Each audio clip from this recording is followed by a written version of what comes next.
Hi, I'm Rachel King. Welcome to my channel.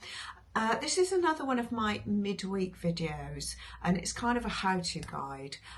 Following up to my how to choose fabrics video, I thought I would talk about fit, and I have 5 key steps that you can follow to help you achieve a great fit, and you need to do these even before you cut out the fabric. Let's begin. Okay, so you've got your pattern and your fabric and your trims and everything else. Just as a point of reference this week, I am going to talk about the puff and pencil zip vest with basic sleeve pattern, because I'm just about to make it and I'm just about to embark on this very process. So it sort of makes sense to talk about a real project rather than talk about it in an abstract way. So I hope that helps to make it clearer. Anyway, so in this case, puff and pencil, I bought the hard copy at Raid Stitch in Islington on Sunday, which is an amazing fabric shop in North London. They have little manuals, so they've got the zip vest and the basic sleeve manual in this particular pattern envelope. And this equivalent information should come with any pattern you buy, be it a PDF pattern or a paper pattern in an envelope, like this one basically. So I'm just going to flick through and talk about what is actually in here. It's a really good idea just to flick through it before you get going. I know that's common sense, but I don't always do that. It introduces the style. It talks about, this is really important, it talks about body measurements and it talks about final garment measurements, and that's going to be the first thing that we're going to talk about in a minute.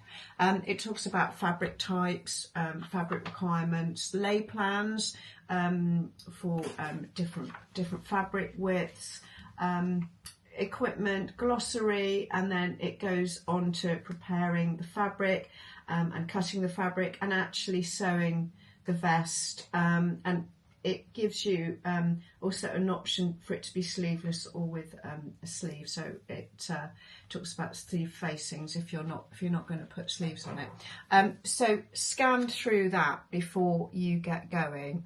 The information's all there to help you. And Puff and Pencil's instructions are particularly good and really clear. I think they're really beginner friendly actually. I think they're great.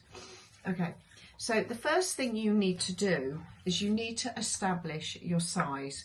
And as I just mentioned, you've got different measurements that they show you with commercial patterns, and you will have a measurement table which will show body measurements. And that's this, so that's your size. They've got extra small to extra large. They've got 7 sizes. So you will be nearest to one of those sizes. I'm actually nearest to a medium, but not exactly. More about that in a minute. And then you've got the final garment measurements. The difference between those measurements there are those are your body measurements, your size measurements, and these are the final measurements of the pattern, of the actual garment rather. So you have got ease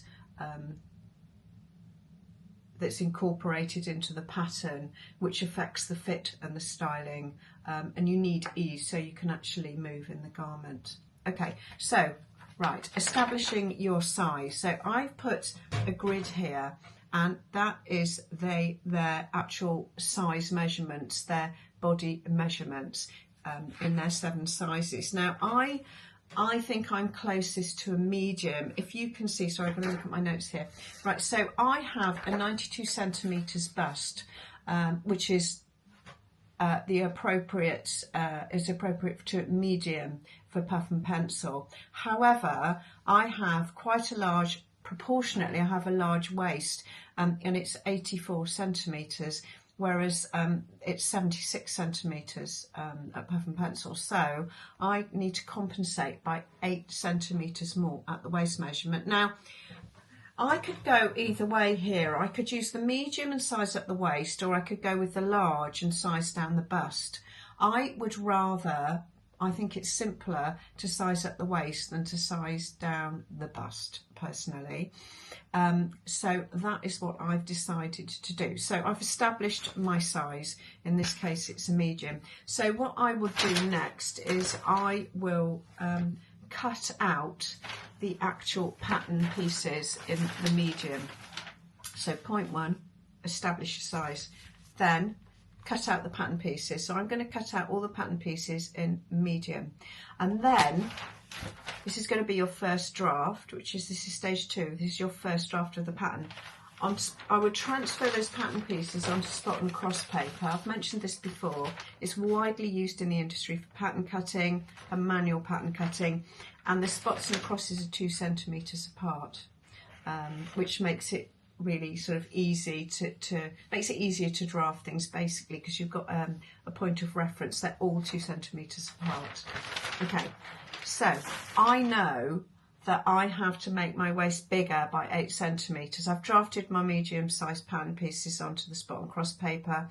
I add 8 centimetres into the waist, all around the waist. So here is a line drawing of the vest.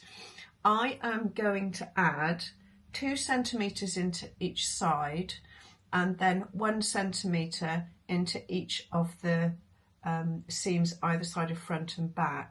So each side seam I will add 1 centimetre on at the waist, and each panel seam I will add 0.5 on at the waist. And if you add them all up, that is 8 centimetres. So when I draft it, the additional measurement only goes on at the waist and graduates away back to the regular seam allowance, if that makes sense. So you've got a nice smooth amendment there. It's nothing jerky. Okay, so you've established your size with your measurements, and then you have drafted step 2, you've drafted your pattern pieces onto spot and cross paper, and you have made the necessary amendments. Fortunately for me, I don't think there is anything else. I don't need to amend the shoulder. I don't think I need to amend the body length at all either. So it's just really adding into the waist measurement. So now I have my first draft of the pattern. That's stage 2. Stage 3, what you now need to do is make a dummy version of the garment, which is actually called a toile. I'm going to make the finished jacket in a fairly rigid indigo denim, which I have got here to show you. So I'm going to toile it in calico. It seems quite appropriate. It's like a medium weight, rigid fabric. It's very stable. So it's the perfect fit. If you were toiling a garment that was maybe in a fluid crepe, you might want to find some cheap fabric that had a similar handle properties. You don't have to, but it will probably help you achieve a better fit. Anyway, so size, draft your first pattern with amendments. 3, make your toile in calico. You don't have to make the complete garment. In this case, I'm going to make both fronts and backs and 1 sleeve and the collar. I'm not going to attach a zip. I'm just going to pin the centre front together. It's not necessary. It's just like a very rough version to very quickly see how the garment is going to fit you. Okay, so that's step 3 is making the toile. Step 4, you've got to fit that toile. Now, hopefully, your amendments will be so spot on, you won't need to make any alterations to the toile, but it might be the case that you have to pin the seams in slightly because maybe it's a bit too big, maybe it's a bit too small, you just need to add in a bit more. It could be too long in the body, the sleeve could be too long, and this is where you establish all those things. So you know, if you'd gone straight into the fabric, it may be that you couldn't amend the garment properly. Imagine if it was you've got a fitted jacket with a waist shaping that goes in at the waist, but it's too long. Okay, so the centre back to nape for you is too long. So the shaping at the waist is going to be on your upper hip. It's going to be in the wrong place, and it's very difficult to amend it at that stage. So those fit amendments, hopefully you won't have to make any, but if you do, you then have to transfer to your draft pattern. Okay, so going back over them, establish your size, make any amendments onto your first draft pattern, make a toile, out of that first draft pattern, and then 4, fit the toile on yourself and make any amendments by pinning or marking where necessary. Okay, and then 5, and this is the final stage before you can let yourself loose on the actual fabric, you make the amendments from that toile on your draft pattern, and you can either make amendments on that pattern and use that pattern as amended, or you might have to redraft it depending on whether you're adding or taking away, whether you can tape a bit of extra paper on to add something in.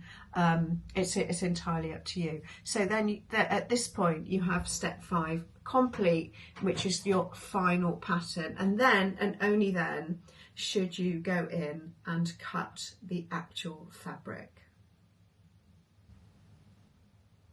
I should also say at this point, when you've made the final amendments, if your garment is lined or you have facings that are affected by these amendments you have made, you also need to take that into account. So say you've made a pencil skirt and you've taken the waist in, and you've just literally fitted the front and back panels and not the waistband for whatever reason, you're going to have to compensate. If you've made the waist smaller, obviously the waistband becomes smaller.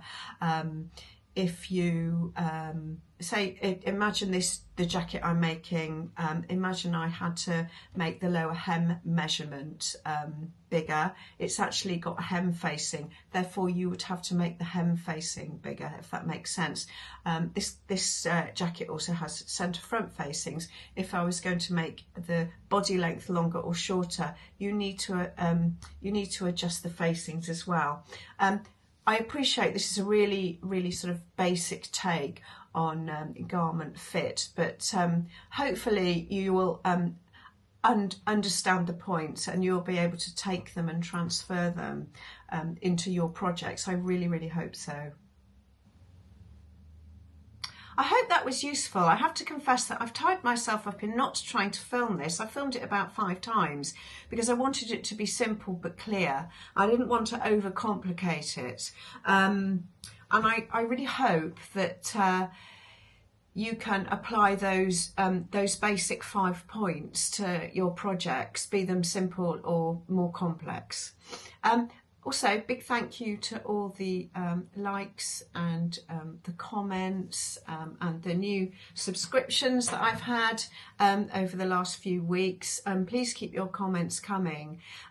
They're really useful to help me, to help inspire me to make new content. In fact, I'm working on 2 videos at the moment that are a direct response to some of your comments. So thank you. It really does mean everything. And I look forward to seeing you again on Sunday. Bye.